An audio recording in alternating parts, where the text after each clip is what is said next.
นามาการานุภาเวนะน้อมประนมก่อนก่อยกามนุในนวงหนาวคุณแก้วระลึกหามเจ้าหากใจแก่การะลึกหอดพระไตรรัตน์ได้เอาตูนโพยพัดจากขึ้นมาแล้วระลึกถึงคุณแก้วสามประการกุมกาบโดยสุภาพเรียบร้อยทั้งคอยสิก้าวพ้นอย่าได้ทุกข์ยากหอนประการสิ่งสันใดสัพพะภัยเว้นสังให้เสื่อมสูญมาลายสิ้นนี้อยู่ทางกินทางสางทางบุญได้จดจ่อขออย่าได้พบพ่อหมานให้ภายนี้เจ้าทำบุญเทื่อนี้มีแต่ความดีความอภิจันไรยาให้มาไกลไกลความเจ็บหรือความไข่แนวใดไก่ห่างอย่าได้มาอยู่ข้างขาของขาดกิ่งจิตสงบแน่นิ่งปราศจากมวลมานเกษมสันสุขใสส่วนใจสบายบ้างทางส่วนกายเสมอดามโดยดีสะดวกดังตัวจิตตั้งกายังหากสมหวังสู่ด้านบ่ผ่านพ่อสิ่งใดสัพพะโรคยาไก่ภัยมูมหาศาลกิเลสมารมูลผีให้ภายนี้เด้อทาน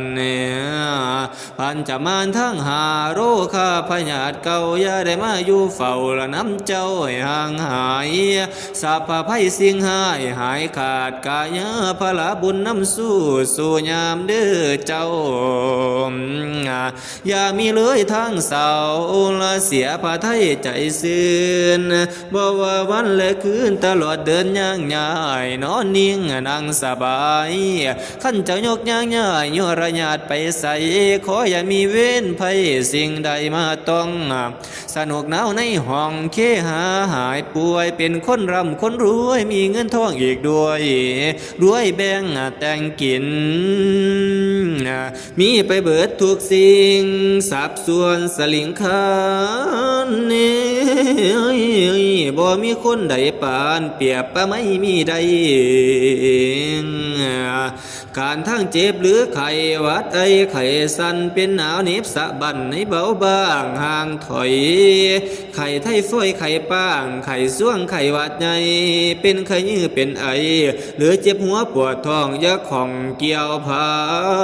นทุกสิ่งสั้นวันนโรคเอาหิตตาวา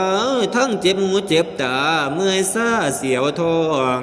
เมื่อสมองเป็นบ้าเสียขาตาสะเม็นการเจ็บท้องเป็นเอ็นไอเล็กๆน้อยๆให้หายจ้อยระห่างเสียขอให้บุญก็เกื้อกับเกิดกายสิทธิ์มีเดชะมีฤทธิ์ปราบมารม้วนหาย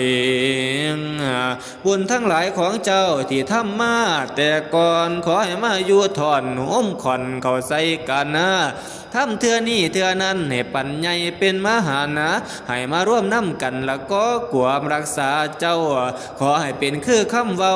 จากกันฉันว่าตลอดพวกเทวาพระอินทร์พรหมอยู่ฟ้าให้มองหน้าลำมาขอให้อินอยู่ฟ้าเทวาอยู่ภูมิสถานขอให้มารักษาขอให้ระวังแรงเศร้าขอให้มารักษาเจ้าศรัทธาไทยอย่าได้ห่างบุญที่เจ้าก่อสร้างไว้ปางนี้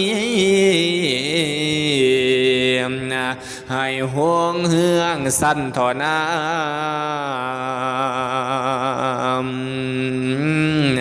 ำศรัทธา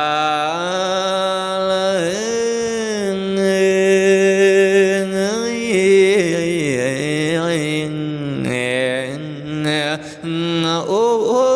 ยโอ้ยโอ้ย